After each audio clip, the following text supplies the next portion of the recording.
Given what most Americans believe, the next statement may be more shocking than any previous. The fact is, the United States is not a country, but a corporation contractually created by the Constitution.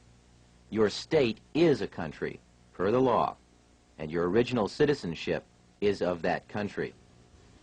Our founders instituted themselves to be first and foremost citizens of their respective states. As of 1787, those states already had formed a union, and they created the Constitution for the purpose of perfecting that union in forming a national government. They did not intend that the new nation have any jurisdiction or powers over the states or their citizens that were not specifically enumerated in the Constitution.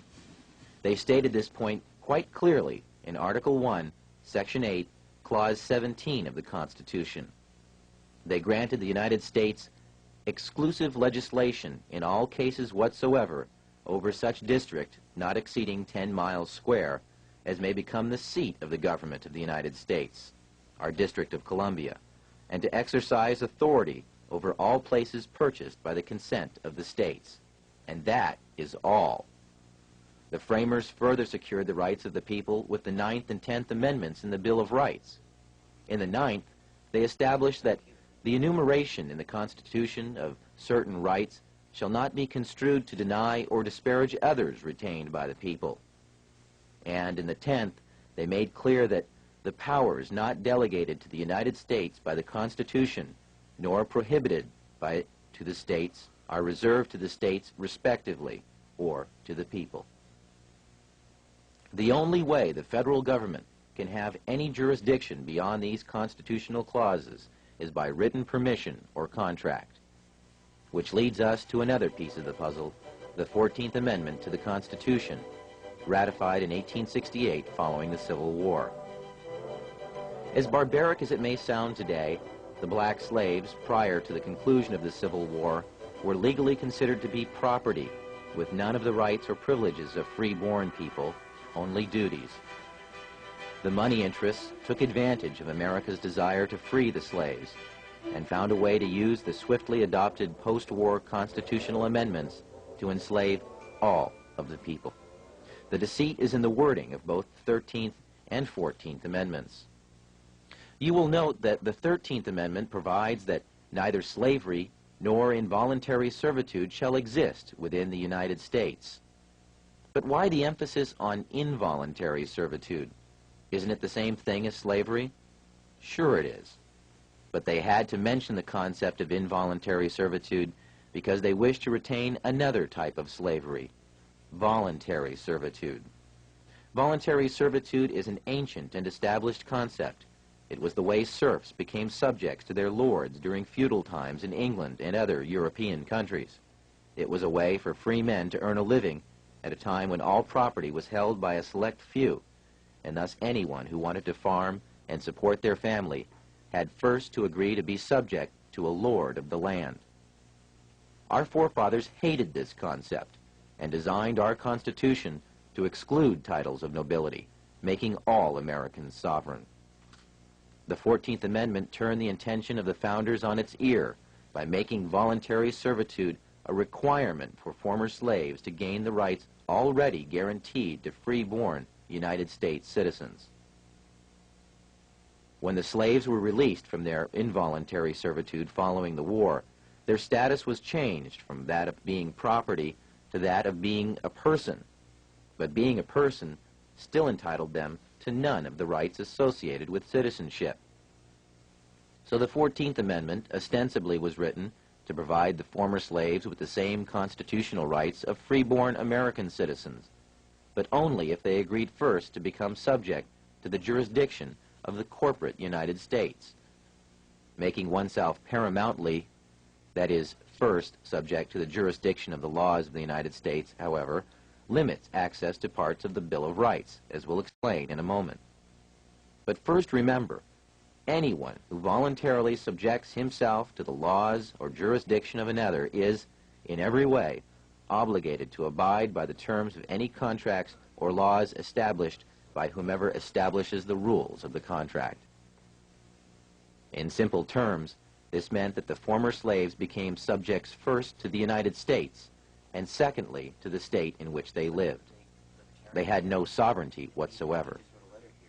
This status had never existed in the United States prior to that time.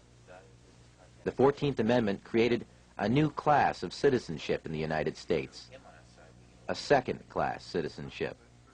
Up until 1868, every American was a paramount citizen of their state, and by virtue of that, also a citizen of the United States, with full individual sovereignty as guaranteed by Amendments 9 and 10 in the Bill of Rights. But so-called naturalized citizens, or 14th Amendment citizens, are paramountly subject to all laws of the United States, and, having no status as freeborn citizens, have no access at all to the unenumerated rights retained for the people by Articles 9 and 10 of the Bill of Rights. That's because, in order to get any rights at all, they had to subject themselves to the jurisdiction of the corporate United States, which left them no unenumerated rights.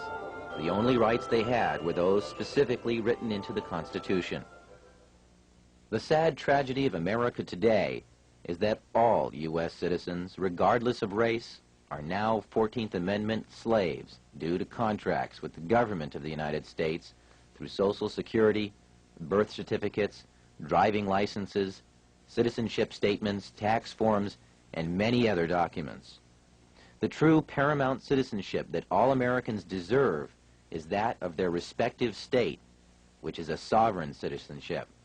Such status would exempt them from federal and state income taxes, as well as property and inheritance taxes. This sovereign citizenship was the status held by our forefathers. Now, if you're still thinking that the U.S. government needs to have a central bank and collect income tax or it will collapse, think again. Over 2/3 of the federal government's income is derived from sources other than income tax. There is even evidence suggesting that none of your income tax is used by the government. Fees, excise taxes, tariffs, sales taxes, and other forms of income have easily supported the U.S. budget in the past and could easily support it now. We have done without a national bank for large stretches of our history, and the U.S. Treasury is perfectly capable of printing and managing a money supply. In fact, the only constitutionally sanctioned currency is backed by gold or other precious metals. This is a far more stable form of currency and is the type of money the Treasury was designed to handle. The government was doing so well collecting money under these original laws that it had amassed a huge surplus by the time this cartoon was penned 100 years later in 1887, when there still was no income tax collected at all. Up to this point, we have shown you how the money interests have 1. Established the Federal Reserve System, and 2. Exploited a second class of citizenship created by the 14th Amendment for other purposes. And we have mentioned a few names involved in the creation of the Fed.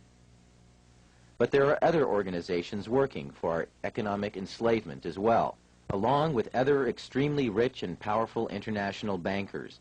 Those who support the Fed have created a global movement to centralize economic power in various puppet organizations that preach peace and stability through some variation of socialism, but act aggressively to draw nations into a web of foreign debt and servitude to their agenda. The United Nations, the World Monetary Fund, and the Council on Foreign Relations are all committed to an agenda of world domination through manipulation of economic power. The Council on Foreign Relations openly admits to being a private club, yet it is the primary recruiting post in both international banking and the federal government of the United States. Richard Nixon, Nelson Rockefeller, John Foster Dulles, Dean Rusk, Alger Hiss, Robert S. McNamara, and every president since FDR, with the exception of John Kennedy, have been members of this exclusive club where super financiers and your elected representatives can mix freely and plan the next step in the consolidation of power in a new world order.